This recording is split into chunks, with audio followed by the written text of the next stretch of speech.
Assalamualaikum warahmatullahi wabarakatuh. Bismillahirrahmanirrahim. Alhamdulillahi rabbil alamin. Wassalatu wassalamu ala ashrafil anbiya'i wal mursalin wa ala alihi wa sahbihi ajma'in. Rabbi shrah li sadri wa yassir li amri wahlul 'uqdatam min lisani yafqahu qawli. Wasaddid lisani wahdi qalbi bihaqqi sayyidina Muhammadin sallallahu alaihi wasallam. Amma ba'd. Tuan-tuan para jamaah yang dirahmati Allah, alhamdulillah kita merafakkan setinggi-tinggi kesyukuran kepada Allah Subhanahu wa taala. Masih lagi kita diberi nikmat dan diberi peluang serta kesempatan untuk kita dapat hadir ke masjid, kerana pada hari ini tidak semua orang berpeluang untuk datang ke masjid. Jikalau hatinya terasa ingin ke masjid namun ada halangan-halangan tertentu, maka tidak dapat ia sampai ataupun menghadirkan dirinya ke masjid. Namun kita pada hari ini alhamdulillah dapat berada dalam suasana yang baik untuk sama-sama kita mendirikan dan juga menunaikan tuntutan fardu ain yang diwajibkan ke atas kita saban minggu. Tuan-tuan para jamaah yang dirahmati Allah Subhanahu wa taala, seorang tabi'in besar yang bernama Hasan Al-Basri rahimahullah. Kalau ikut kedudukan tabi'in, setengah-setengah ulama meletakkan Hasan Al-Basri ini di tempat ketiga selepas daripada Sa'id Ibn Al-Musayyib dan Uwais Al-Qarani.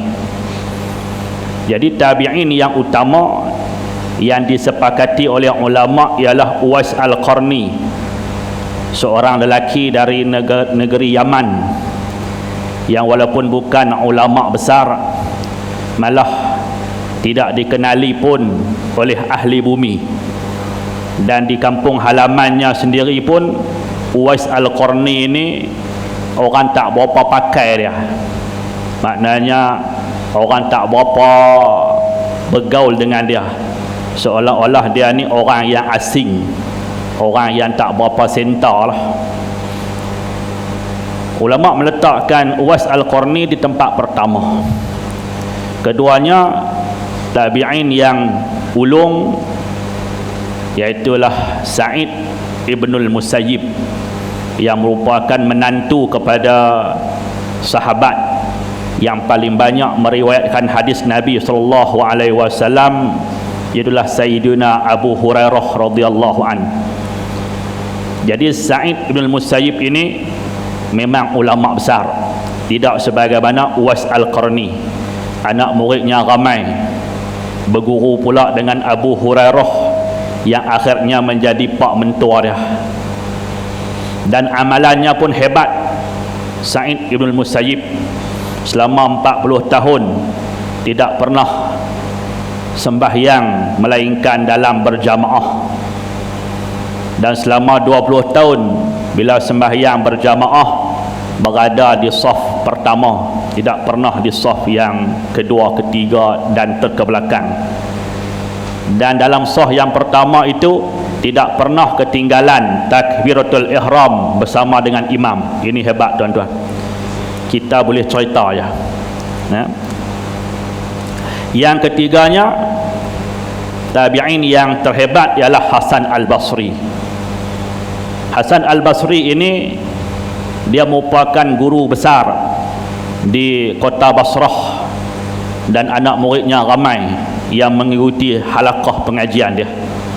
Pernah Sayyidina Ali karamallahu wajhah masuk ke masjid Basrah, didapati ramai tuan-tuan guru yang mengajar di sisi-sisi ataupun di bucu-bucu masjid.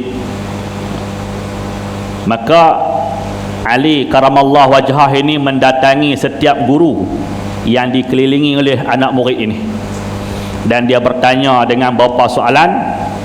Mana-mana guru yang tak dapat jawab soalan, maka halaqahnya dibubarkan. Inilah konsep taulih. Kerana pada masa itu Sayyidina Ali bertindak sebagai pemerintah. Dia memeriksa mana-mana guru yang mengajar di masjid-masjid yang tak berkelayakan, maka tidak dibenarkan mengajar, halaqahnya dibubarkan. Bila sampai kepada Hasan Al-Basri rahimahullah, maka Sayyidina Ali tanya dua soalan, dan dua soalan itu berjaya dijawab oleh Hasan Al-Basri sebagaimana yang difahami oleh Sayyidina Ali karamallahu wajhah. Maka kata Sayyidina Ali kepada Hasan Al-Basri rahimahullah, tetaplah kamu mengajar di sini sepanjang hayat kamu. Dapat tauliah seumur hidup, tak perlu nak renew. Baik, Hasan Al-Basri ini ketika dia mengajar, ada seorang anak murid dia tanya, dia bertanya, ya Aba Sa'id. Ini dipanggil kunyah, gelaran bagi orang-orang Arab apabila anak sulung mereka itu bernama Sa'id, maka dia akan dikunyah ataupun dipanggil dengan Aba Sa'id.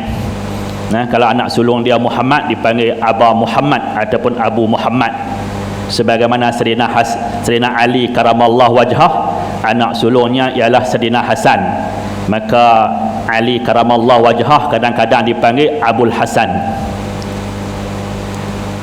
Seorang lelaki bertanya kepada Hasan Al-Basri rahimahullah, ya Aba Sa'id, amu'minun anta? Wahai Abu Sa'id, adakah engkau ini beriman? Soalan apa lagu ni? Tanya soalan kepada ulama besar yang dikenali dengan kesolehannya, dengan kealimannya, dengan kezuhudannya dan dengan kewarakannya. Tiba-tiba ditanya, amu'minun anta? Adakah kamu ni orang yang beriman? Maka kata Hasan Al-Basri rahimahullah, al-imanu imanani. Adapun iman itu dua jenis. Ini pembahagian di sisi Abul Hasan Hasan Al-Basri rahimahullah. Al-imanu imani. Bermula iman itu dua iman, dua jenis. Fa in kunta tas'aluni 'anil imani billah wa malaikatihi wa kutubihi wa rusulihi wal jannati wan nari wal ba'si wal hisab fa ana bi kulli zalika mu'minun. Kata Hasan Al-Basri, iman tu ada dua. Kalaulah kamu bertanya tentang iman dengan maksud adakah aku beriman kepada Allah, beriman kepada malaikat, beriman kepada rasul, beriman kepada kitab, hari kiamat, syurga, neraka dan sebagainya, maka fa ana bi kulli zalika mu'min. Aku dengan segala perkara tersebut memang beriman. Satu, aku beriman sungguh. Yang kedua, wa in kunta tas'aluni, kalaulah kamu bertanya kepadaku tentang iman yang Allah Subhanahu wa taala sebut dalam Al-Quran, innamal mu'minuna allazina idza dzukirallahu wajilat qulubuhum wa idza tuliyat alaihim ayatuhu zadatuhum imana wa ala rabbihim yatawakkalun. Kalau iman yang dimaksudkan dalam ayat ini iaitu hanya sanya sebenar-benar orang yang beriman adalah apabila dibacakan ataupun disebutkan nama Allah, gementarlah hati mereka, dan apabila dibaca ayat-ayat keterangan Allah, maka bertambahlah iman mereka. Kalau tanya aku maksud aku beriman seperti iman yang kedua ini, hak ni aku sendiri pun tak tahu. Fa wallahi ma adri ana minhum amla. Aku sendiri pun tak tahu adakah aku termasuk dalam ayat yang Allah Subhanahu wa taala sebut sebagai sebenar-benar beriman itu apabila disebut nama Allah gementar hatinya, apabila dibaca ayat Allah maka bertambah imannya. Hak ni aku tak tahu aku beriman ke tak hak ni. Tapi kalau iman yang pertama tadi berkenaan dengan asas-asas rukun-rukun, hak tu aku beriman. Tuan-tuan para jamaah yang dirahmati Allah Subhanahu wa taala, seorang ulama besar pun tak yakin lagi sama ada ayat Al-Quranul Karim yang menjelaskan tentang keadaan orang beriman yang sebenar, adakah dia termasuk dalam golongan tersebut. Maka kata setengah ulama, ini menunjukkan tawadhu'nya Imam Hasan Al-Basri rahimahullah. Dia tak rasa, kata, apabila ayat-ayat Allah, nama-nama Allah disebut, seolah-olah ada ketikanya hati tak rasa apa, dan ada ketikanya apabila dibacakan ayat Allah, iman tak ada rasa apa. Maka iman yang kedua inilah yang kebanyakan daripada kita, tuan-tuan, tak berapa nak capai. Jadi standard tinggi hak ni, tuan-tuan. Dan sememangnya zaman salafus soleh, standard yang tinggi ini kalau kita nak banding dengan zaman kita, tak capai, tuan-tuan. KPI mereka tinggi sungguh. Karena itu kata Sayyiduna Abdullah ibnu Mas'ud, kami mengira segala dosa yang dilakukan oleh seorang makhluk terhadap Tuhannya, kami mengira kesemua dosa itu besar belaka. Kalaulah perlakuan derhaka kita pada Allah Ta'ala, semuanya besar. Sebab bukan melihat kepada bentuk perlakuan, tapi lihat kepada siapa yang kita derhaka. Maka di sisi Sayyidina Abdullah ibn Mas'ud, tak ada dosa kecil, dosa besar. Semua dosa tu besar belaka.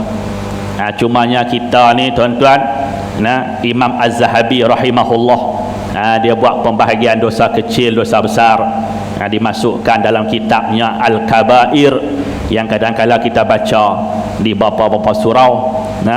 Dan juga Abdullah ibnu Abbas radhiyallahu anhuma pun ada membahagikan dosa kepada kecil dan besar.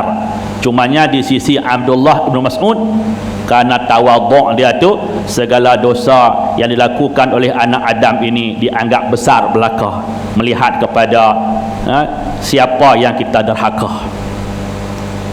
Demikian juga salafus soleh mempunyai KPI yang tinggi tentang solat berjamaah. Maka kata Abdullah ibnu Umar, di kalangan kami, jikalau terlepas untuk bersolat jamaah, maka kami akan bertakziah di antara satu sama lain, karena kami menganggap terlepasnya solat berjamaah itu merupakan satu musibah, sebagaimana musibah mengalami kematian di kalangan saudara mara. Hebat, tuan-tuan. Kita tak main jemaat tak ada apa, bukan kata tak main sembahyang jemaah. Ini KPI yang tinggi di kalangan para salafus soleh. Apabila mereka mencapai makam yang sedemikian rupa, maka keadaan mereka itu begitu tinggi standard mereka. Tuan-tuan para jamaah yang dirahmati Allah Subhanahu wa taala, bila kita mengaji ilmu fiqh berkenaan dengan hukum solat jamaah ini, kerana di sisi para salafus soleh, meninggal solat berjamaah ini seolah-olah satu musibah. Bila kita mengaji di sisi mazhab kita Asy-Syafi'i, hukum solat berjamaah 5 waktu ini terbahagi pula kepada 2, di mana Al-Imam An-Nawawi rahimahullah berpendapat bahawa fardu kifayah mendirikan solat berjamaah 5 waktu di satu tempat, sama ada masjid, surau sebagainya, dalam suatu qaryah. Manakala Al-Imam Ar-Rafi'i rahimahullah mengatakan sunat muakkadah. Itu pembahagian dari segi fiqh. Tapi di sisi ulama-ulama hakikat, sebagaimana kata Abdullah ibnu Umar tadi, mereka menganggap kata wajib belaka, tuan-tuan.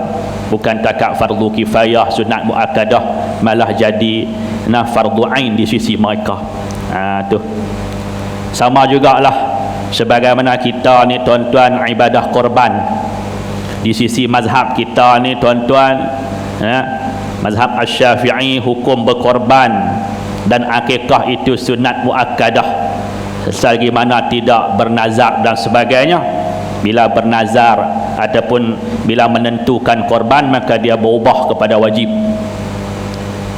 Tetapi menurut setengah ulama, dengan keadaan dan kemewahan kita pada hari ini, boleh bertukar handset setahun 2-3 kali, boleh bertukar kereta, rim saja pun berapa ratus, berapa ribu, boleh berubah ataupun renovation rumah dengan pelbagai bentuk.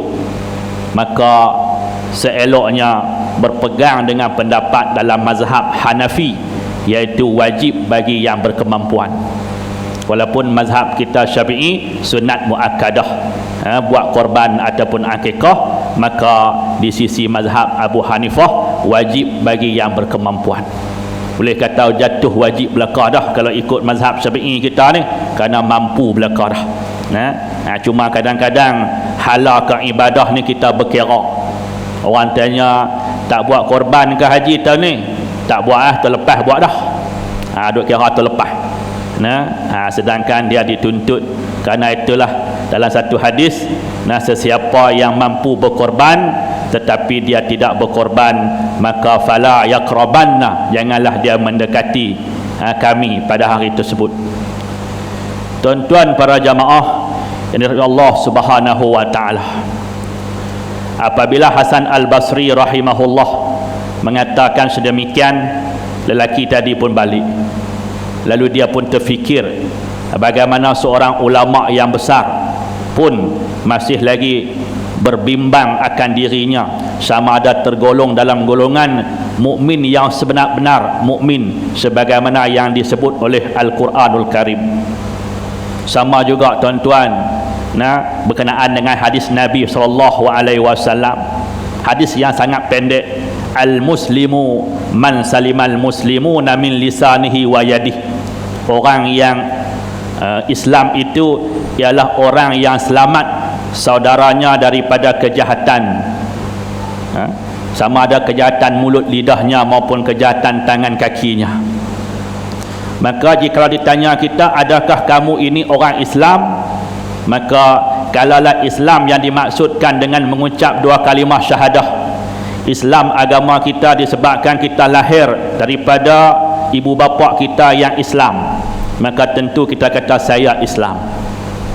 Kerana kita dilahirkan oleh kedua ibu bapa kita yang sememangnya beragama Islam, maka dengan demikian automatiknya kelahiran kita itu kita pun mendapat title Islam. Tetapi jika dilihat kepada hadis Nabi SAW, al-muslimu man salimal muslimuna min lisanihi wa yadihi, orang Islam yang sebenar itu orang yang orang lain selamat daripada kejahatan mulut lidahnya dan juga daripada kejahatan tangan kakinya. Maka kita tak berani kata adakah kita ini sebenar-benar Islam. Kerana kadang-kala mulut lidah khususnya pada hari ini mungkin tak berkata, tetapi tangan-tangan memetik not skrin komputer yang boleh menyebabkan hati dan jiwa orang lain terluka.